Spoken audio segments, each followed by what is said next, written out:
What are you doing? Stop that right now. Is the baby breathing? Get him stabilized.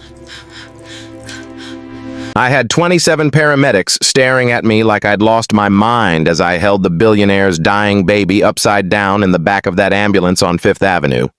And I knew if I was wrong about this, I'd go to prison. But if I did nothing, she'd be dead in 60 seconds. Let me tell you how a maid from nowhere became the only person in New York City who could save a life that night. My name is Sophie, and 3 years before that moment, I arrived at JFK Airport with $200, a fake reference letter, and a nursing degree that meant absolutely nothing in America. I'd been a nurse back home, a good one, but that didn't matter here.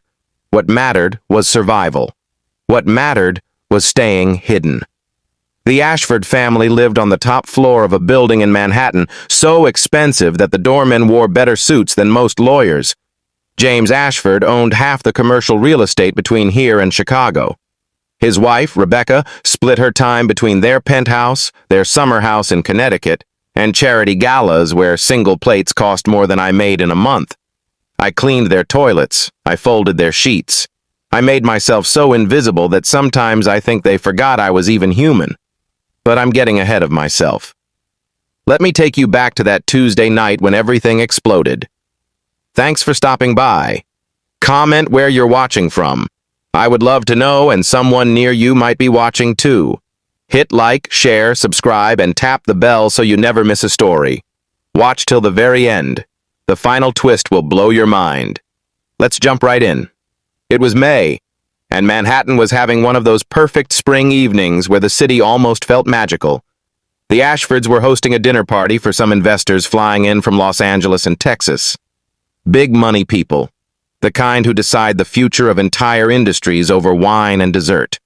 I'd been working since 6 that morning, making sure every glass sparkled, every surface gleamed. Rebecca had changed the menu 4 times, sent back the flowers twice, and made me rearrange the living room furniture until my back ached. She'd called out that afternoon, her voice sharp. "These napkins are folded wrong." I'd done them perfectly the first time. But I nodded, said, "Yes, ma'am," and did them again. That's what invisible people do. We don't argue. We don't exist enough to have opinions. By 7 o'clock, the guests were arriving. I moved through the rooms like a shadow, refilling drinks, clearing plates, being nothing and no one. The investors talked about millions like normal people talk about groceries. James laughed his big laugh. Rebecca glowed in her diamond necklace, the one with the pearls woven through it. I was in the kitchen washing wine glasses when I heard it. A scream from upstairs. Not Rebecca's annoyed scream when something didn't meet her standards. This was different. This was the sound of a mother watching death walk into her home. The glass slipped from my hands and shattered on the marble floor. I didn't stop to clean it. I ran. The stairs had never felt so long. My heart pounded in my ears. Behind me, I could hear the dinner guests murmuring, James calling out, but I was already on the 3rd floor, already pushing through the nursery door. Rebecca stood frozen in the center of the room, holding 3-month-old Lily. The baby wasn't moving. Her tiny lips were turning blue. Rebecca's voice cracked, her perfect composure shattered. Time did something strange in that moment. It stretched and compressed at the same time. I could see everything with crystal clarity. The mobile spinning slowly above the crib, the evening light coming through the window, the way Rebecca's hands shook as she held her dying daughter. I ran to them and took Lily from Rebecca's arms. The baby's chest was still. Her eyes were half open, but seeing nothing. Her skin was going from pink to gray. I shouted. Rebecca just stood there, her mouth opening and closing, her phone in her hand but her fingers not working. She was a woman who controlled million-dollar charity events, but in this moment, she couldn't even dial 3 numbers. I said it sharp and loud. She fumbled with the phone, dropped it, picked it up, finally got it to her ear. I laid Lily on the changing table. My hands moved on instinct, checking for a pulse. It was there, but fading fast. Her chest didn't rise. No breath came from her tiny nose. The 911 operator came on speaker. Rebecca was crying too hard to talk. "This is Sophie at the Ashford residence on 5th Avenue, I said, surprised by how steady my voice sounded when inside I was screaming. "Baby 3 months old, not breathing." "Lips are blue," the operator asked. "I don't know," I said. I tilted Lily's head back gently, opened her mouth. I couldn't see anything blocking it, but something was wrong. The operator started giving instructions for infant CPR. I positioned 2 fingers on Lily's tiny chest, smaller than the palm of my hand, and started compressions. 1, 2, 3, 4, 5, I counted out loud, pressing so gently, terrified I'd break her ribs, but knowing I had no choice. Then I gave her a breath, covering her nose and mouth with my lips. Her chest rose slightly, then nothing. Again. Compressions, breath, nothing. James burst through the door, his tie loose, his face white. Behind him were 2 security guards from the building lobby. James demanded. Rebecca sobbed. One of the security guards had medical training. He took over compressions while I gave breaths. We worked in rhythm, counting, breathing, praying. "Come on, Lily," I whispered between breaths. "Please, baby." We heard the sirens then. So many sirens. The sound bounced off the buildings outside, getting louder and louder until it felt like the whole city was screaming with us. The paramedics flooded in like a wave. I'd never seen so many uniforms in one place. They came with bags of equipment, machines, lights, everything you could imagine. They surrounded Lily, moving fast, everyone knowing their job. One of them asked. The security guard checked his watch. 8 minutes. They pushed us back, gave us space to work. One put a tiny oxygen mask on her face. Another checked her heart with a stethoscope. Someone else prepared a tube to go down her throat. "I'm not getting good air movement," one paramedic said. "Tube's not advancing," another one reported. "They tried. The tube wouldn't go down. They tried a different angle. Still nothing." More paramedics arrived. The room was so packed with people in blue uniforms that I couldn't see the floor anymore. They tried different tubes, different positions, different techniques. But Lily still wasn't breathing. I stood against the wall, useless, watching. James had his arm around Rebecca. She was making sounds I'd never heard from a human before, animal sounds of grief and terror. "We need to transport now," the lead paramedic said. They put Lily on a special tiny stretcher. As they rushed her out, they were still trying to get the tube down her throat, still trying to figure out why nothing was working. James and Rebecca ran after them. The security guards followed. The dinner guests stood in the hallway looking shocked and scared. I stayed in the nursery, surrounded by torn medical packaging and the smell of fear. And then something in my brain clicked. A memory from another life. A village with dirt roads. A clinic with no equipment. An old woman teaching me techniques passed down through generations. Things you do when you don't have machines or tubes or fancy tools. I ran. Down the stairs so fast I nearly fell. Through the penthouse, past the shocked dinner guests. Into the elevator, punching the lobby button over and over like that would make it move faster. The lobby, the doorway, the street. The ambulances were there, lights flashing red and blue, reflecting off the glass towers of 5th Avenue. A crowd had gathered. People always gather when they see this many emergency vehicles. I pushed through the crowd. I could see into the ambulance. Lily was still on the stretcher. The paramedics were still trying, still failing. I screamed. Nobody heard me. Or they heard me but didn't care. I was just some woman. Just the help. I pushed harder. Someone tried to stop me. I shoved past them. I grabbed the arm of the lead paramedic. "Ma'am, step back." The words exploded out of me. "Please. 30 seconds." He looked at me like I was crazy. Behind him, I could see more paramedics in the ambulance, still trying to get air into Lily's lungs. I could see the monitors showing her oxygen levels dropping. "You're the maid," James said from somewhere behind me. His voice sounded hollow, dead. I shouted it loud enough that people on the street stopped and stared. Before I came here.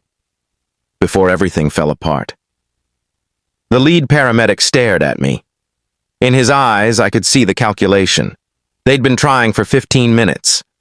Lily's brain could only survive so long without oxygen.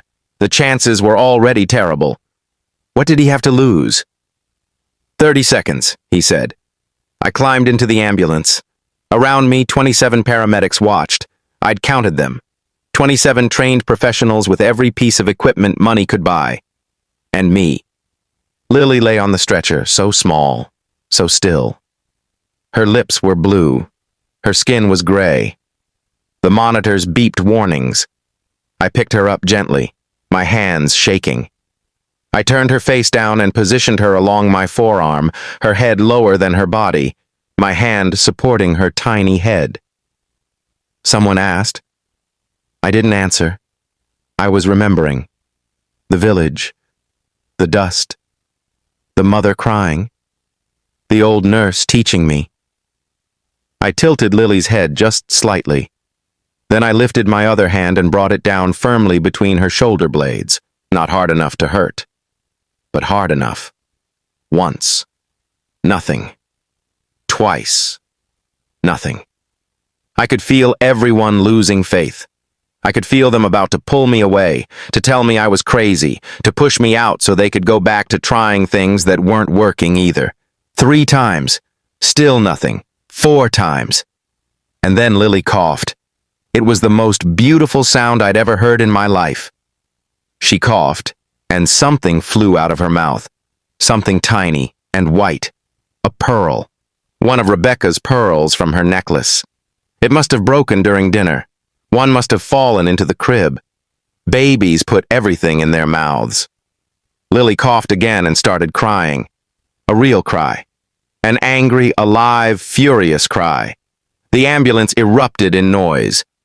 Paramedics rushed in with oxygen, checking her vitals, doing their jobs now that she could actually breathe. But I just stood there shaking, holding this tiny pearl in my hand that had almost ended everything. I climbed out of the ambulance on legs that barely worked. The crowd on 5th Avenue was staring. Rebecca pushed through everyone and took Lily from the paramedics, holding her close, sobbing into her pink blanket. James looked at me like he was seeing a ghost. "You saved her," he said. His voice cracked. I couldn't speak. My throat was too tight. I just held up the pearl, let him see it. "Oh my God," Rebecca whispered. "My necklace. It broke during dinner. I didn't even notice." The lead paramedic walked over to me. He looked amazed and confused and maybe a little embarrassed. "That was a back blow maneuver," he said. "Old school." He paused. "You said you were a nurse."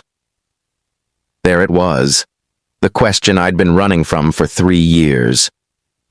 "It's complicated," I said quietly. But James heard. And something changed in his face, something hard and determined. "No," he said firmly. "It's not complicated anymore." I shook my head. "Mr. Ashford, you don't understand." "You saved my daughter's life," he interrupted. His voice broke.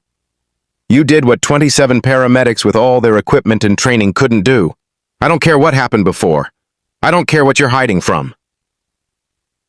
I wanted to tell him it wasn't that simple. That some things can't be fixed with money. That I'd left my country with criminal charges hanging over my head. That I was using a fake name. That everything about my life here was built on lies. But Rebecca was there, Lily in her arms, both of them alive and breathing. "Thank you," Rebecca whispered. Her makeup was running down her face, but she looked more real than I'd ever seen her. "Thank you, Sophie."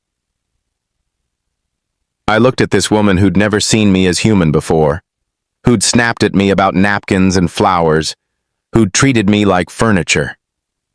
Just love her, I said. They took Lily to Mount Sinai Hospital, even though she was breathing fine now. The doctors wanted to check her over, make sure there was no damage from the time without oxygen. I rode in the ambulance with them. Rebecca held my hand the whole way. Her grip was so tight it hurt, but I didn't pull away. At the hospital, more doctors came. They ran tests, checked Lily's oxygen levels, her heart, her brain. After 2 hours, the attending physician came out smiling. "She's perfect," he said. "No damage at all." James had been on his phone the whole time, making calls. Important calls. I could tell by the way he talked, the way he paced the hallway. When they finally cleared Lily to go home around 1 in the morning, James pulled me aside in the hospital corridor. "I want to know everything," he said. "Why a trained nurse is cleaning houses." I looked down at my hands. They were still shaking slightly. "I came here from overseas," I started slowly. "I was a nurse there, a good one. But the hospital where I worked was in a poor area. We didn't have much equipment, much medicine." James listened without interrupting. "One day, a government official's son came in. He'd been in a car accident, severe internal bleeding. We did everything possible, but he died on the table. The official blamed me, said I killed his son intentionally because I was jealous of his wealth." I took a breath. "He filed criminal charges, had me arrested. I made bail and ran. I got on a plane to New York with everything I had, but my nursing license wasn't recognized here. I didn't have money to go back to school, to get certified, and I couldn't use my real credentials without them tracking me down, so I cleaned houses. Then I found your ad for a maid position." "You're not invisible anymore," James said quietly. The next few weeks were like living in a dream. James hired lawyers, the kind of lawyers who have offices in skyscrapers and charge more per hour than I used to make in a month. They started working on my case, fighting the charges back home, getting my credentials recognized in the United States. But more than that, everything in the house changed. Rebecca started actually seeing me. She'd make coffee in the morning and ask how I slept. She'd sit with me during Lily's naps and ask about my life, my family, my dreams. She cried when she heard the full story. "I was horrible to you," she said one afternoon while Lily dozed in her crib. "You didn't know," I said. "I should have asked," she replied. "I should have seen you as a person." Lily thrived. Every day she got bigger, stronger. She'd smile at me when I came in the room. She'd reach for me with her tiny hands, and every time I held her, I remembered that night. How close we came to losing her. 6 months after that night on Fifth Avenue, James called me into his office. "Your credentials came through," he said, sliding papers across his desk. "You're officially licensed to practice as a nurse in New York State. All charges back home have been dropped. Turns out the official's son was drunk when he crashed. The autopsy proved it. You're free, Sophie." I stared at the papers through tears. Free. After 3 years of hiding, of being invisible, of running, free. "There's more," James continued. "I'm starting a foundation, a medical clinic for people who can't afford care. We're setting it up in the Bronx, where people need it most." I couldn't speak. "Full staff, the best equipment, real salary. You'd be helping people the way you were meant to," I finally asked. James looked at me with tears in his own eyes. "Because you gave me my daughter. Because you showed me that the most important people are often the ones we don't see." The clinic opened 8 months after that night.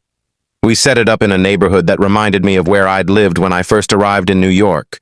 The same struggling streets where I'd felt so lost and alone.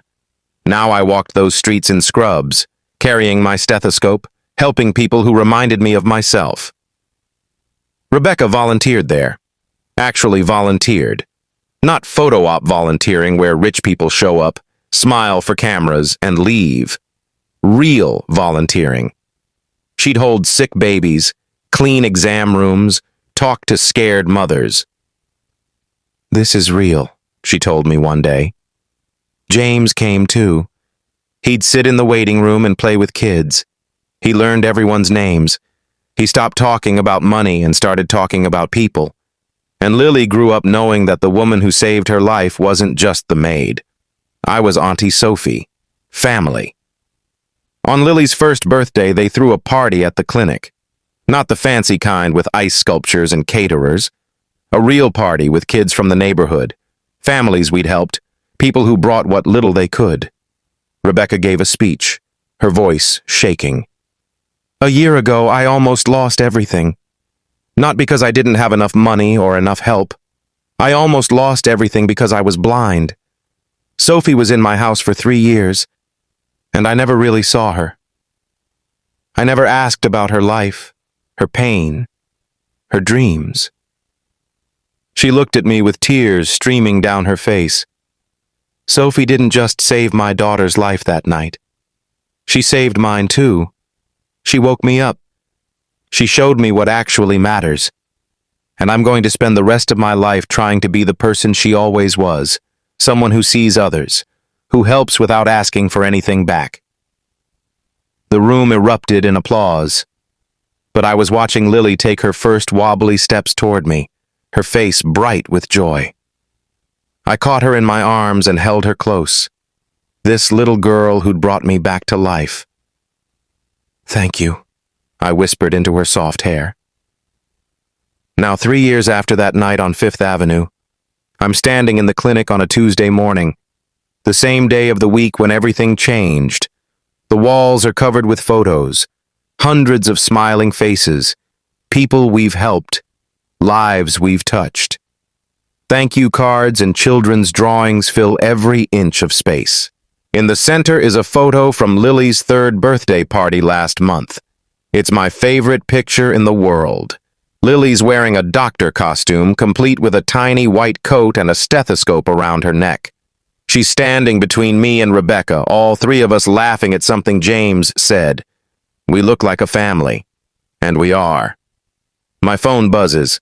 A message in the family group chat James created. Yes, he put me in the family chat. I'm in all the family photos now, too. James. Big news. Just closed the deal on the building next door. Lily. A voice message of her singing a made-up song about doctors and nurses. I smile and type back, "This is amazing." The door to my office opens. Maria, one of our nurses, pokes her head in. "Sophie, there's someone here to see you." My heart skips. I walk to the waiting room, and there she is. The old nurse from my village.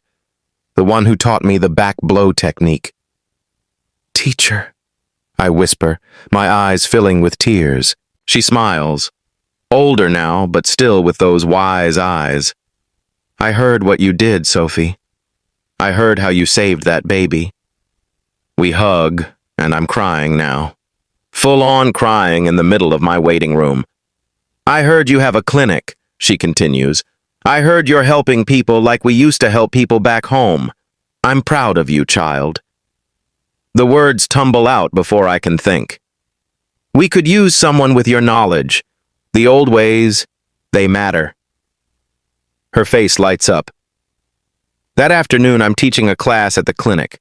We hold free classes every week for new parents, teaching them basic first aid, CPR, what to do in emergencies. 20 parents sit in folding chairs, holding their babies, looking nervous and eager to learn. "Today we're going to learn about choking," I say.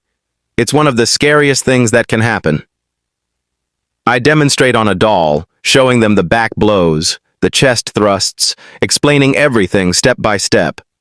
A young father raises his hand. I smile. I did.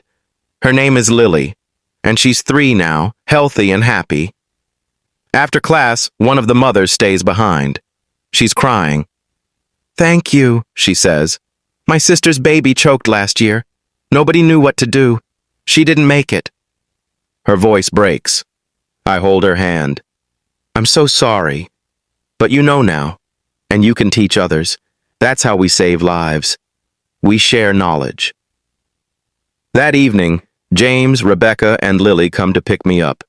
We're all having dinner together. We do this twice a week now. In the car, Lily climbs into my lap. She's getting so big now. Long legs, bright eyes, endless questions. Auntie Sophie, when I grow up, I want to be a doctor just like you, she announces. I'm a nurse, sweetheart, I correct gently. She says with the confidence of a 3-year-old, You help people feel better. Rebecca turns around from the front seat, her eyes shining. You know what's beautiful? She doesn't see any difference between people. Rich, poor, where they're from, none of it matters to her. That's because you're teaching her right, I say. No, James says from the driver's seat. We have dinner at a small restaurant in the Bronx, nothing fancy. Lily colors on the paper tablecloth while we talk about the clinic expansion, about our patients, about life. Rebecca says, laughing. I thought that was helping. It was helping, I say. But this is different, she insists. This is real. This is hands-on. After dinner, we walk through the neighborhood. People call out to us. Patients we've helped, families we've worked with. Everyone knows the clinic. Everyone knows our names. An elderly man stops us. Dr. Sophie, you fixed my grandson's ear infection. He can hear perfectly now. I'm glad we could help, Mr. Rodriguez, I say, smiling. Lily tugs my hand. See? We all laugh. Later, after James drops me home, I sit on my small balcony looking out at the city. The same skyline I saw when I first arrived, scared and alone. The same buildings that used to make me feel small. But I don't feel small anymore. My phone rings. It's a video call from the old teacher from my village. Sophie, she says, her face filling the screen. I start working at the clinic next week. When you left, when you ran, I worried about you. I prayed for you. I wondered if you'd lose yourself in that big city. I almost did, I admit. But you remembered when it mattered most, she says. That night with the baby. You remembered everything I taught you. And now look at you. You have a clinic. You're teaching others. Because of what you taught me, I say. The old ways. They'll always work, she says, because they come from love, from the desire to help. After we hang up, I sit in the quiet of my apartment. I think about that pearl, about how something so small changed everything. I think about those 27 paramedics who did their best but didn't have the one piece of knowledge they needed. I think about 3 years of being invisible, of hiding, of making myself small. And I think about that moment in the ambulance when I chose to be seen. My life now is nothing like I imagined when I arrived at JFK with $200. It's better. It's real. It's filled with purpose. I have a family. Not the one I was born into, but the one I chose, and who chose me back. I have work that matters. Every day I help people who have nowhere else to go. People like I was. I have a little girl who calls me auntie and wants to be just like me when she grows up. I have my voice back, my identity, my freedom. The next morning I arrive at the clinic early. The expansion plans are spread across my desk. We're going to double our size, add dental care, mental health services, a pharmacy where people can get medications they need at prices they can afford. Maria pops her head in. Sophie, we have our first patient. Baby girl, 6 months old, parents are scared. I grab my stethoscope and head to the exam room. The mother is young, maybe 20. She's rocking her baby, tears streaming down her face. She keeps coughing, the mother says. I don't have insurance. I went to the emergency room, but they said it would cost $3,000 just to be seen. I examine the baby gently. It's bronchitis, treatable with medicine and rest. You came to the right place, I tell her. We're going to take care of her. She asks nervously. Whatever you can afford, I say. If that's nothing, that's okay too. She breaks down crying. Thank you so much. I thought I was going to lose her. You're never going to lose her, I say firmly. As I'm writing the prescription, Lily bursts into the clinic with Rebecca. It's become their routine. They volunteer every Tuesday morning. Lily runs to me and hugs my legs. She's wearing her play stethoscope. Hey, little doctor, I say, ruffling her hair. She looks at the baby girl I'm treating. A little bit, I say. Lily nods seriously, then turns to the mother. Don't worry, Auntie Sophie is the best. The young mother looks at me with new eyes. It's a long story, I say, smiling, but Lily's already telling it. In that way, only 3-year-olds can, getting half the details wrong, but all the important parts right. The mother smiles through her tears. By lunchtime, we've seen 15 patients. The clinic is busy, alive with people helping people. I'm in my office eating a sandwich when James appears at my door. He asks. Always. He sits down, looking more serious than usual. I've been thinking about that night. I think about it too, I admit. He stops, his voice breaking. But you didn't, I say gently. She's fine. Because of you, he says. And I realized something. You didn't just save one life that night. You saved mine, Rebecca's. You saved our entire family. And now, with this clinic, you're saving hundreds of lives. We're saving them, I correct. I want to do more, he says. I'm setting up a fund for people like you. Medical professionals from other countries who come here and can't practice because of paperwork or money or legal issues. We're going to help them get certified, give them scholarships, legal support. Tears spring to my eyes. It's because of you, he says. You showed me that we're wasting so much talent, so much knowledge. People who could be saving lives are cleaning houses instead. That's wrong. That afternoon, Rebecca and I are organizing supplies in the back room when she suddenly hugs me.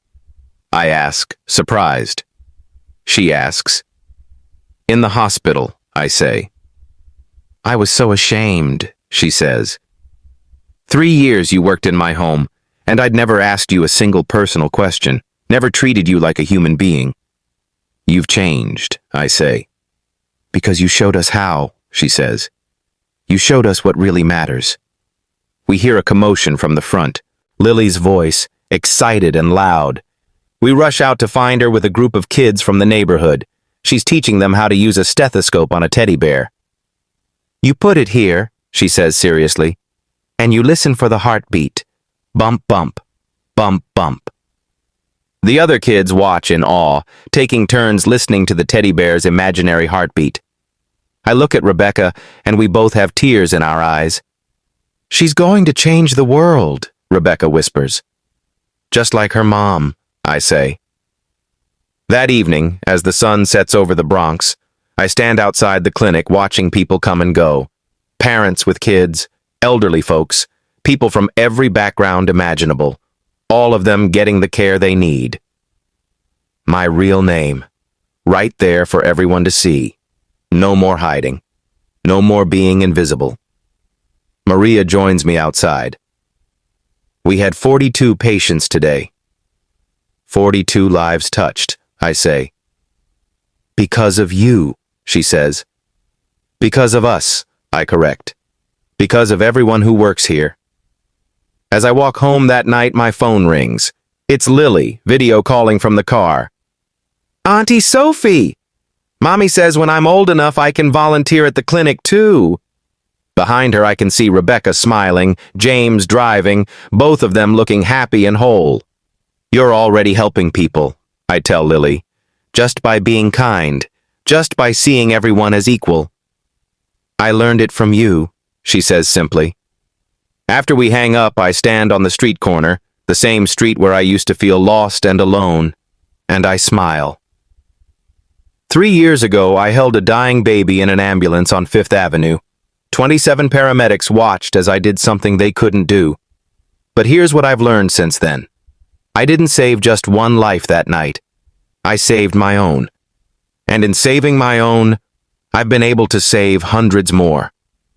The pearl that almost killed Lily, the moment that almost destroyed a family, became the moment that woke us all up. It showed Rebecca and James that the most important people are often the ones we overlook. It showed me that my voice matters, that my knowledge matters, that I matter. It showed Lily, even though she was too young to remember, that everyone deserves dignity, care, and love.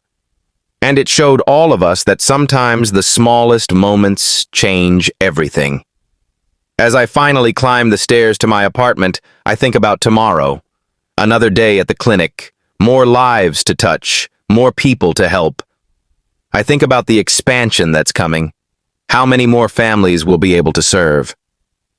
I think about the fund James is starting, how many other nurses and doctors like me will finally get their chance. I think about Lily growing up with love and purpose, learning that every human being matters. And I think about that pearl, that tiny, perfect pearl that almost ended everything, but instead became the beginning of something beautiful. Tomorrow, I'll wake up and go to the clinic. I'll see patients. I'll save lives. I'll teach. I'll learn. Tomorrow, Rebecca will volunteer beside me, and James will drop in to play with the kids in the waiting room, and Lily will practice being a doctor with her toy stethoscope. Tomorrow, we'll all keep building this beautiful thing we've created together. This family, this community, this proof that change is possible. But tonight, I'm just grateful. Grateful for the scary moment that forced me to speak up. Grateful for the family I found when I stopped being invisible. Grateful for the little girl who gave me permission to matter again. Grateful for second chances and new beginnings, and the knowledge that it's never too late to become who you're meant to be. 27 paramedics couldn't save the billionaire's baby that night on Fifth Avenue. But I could. Not because I was special, not because I was magical, but because I finally found the courage to be seen, and being seen changed everything. For Lily, for her family, for me, for all of us. And we're all still changing, still growing, still learning what it means to really see each other. Not perfection, but progress. Not one moment, but a lifetime of moments. Not one life saved, but hundreds. Not staying invisible, but choosing to be seen every single day. Dear friend, what you just saw is only a piece of the bigger story. In the next video, a twist no one saw coming will be revealed. Make sure you're here for it. I'd love to hear what you would have done in this situation. Drop your thoughts below. I read every single comment. Thanks so much for watching. Show some love by liking, subscribing, and sharing this with someone who needs to see it.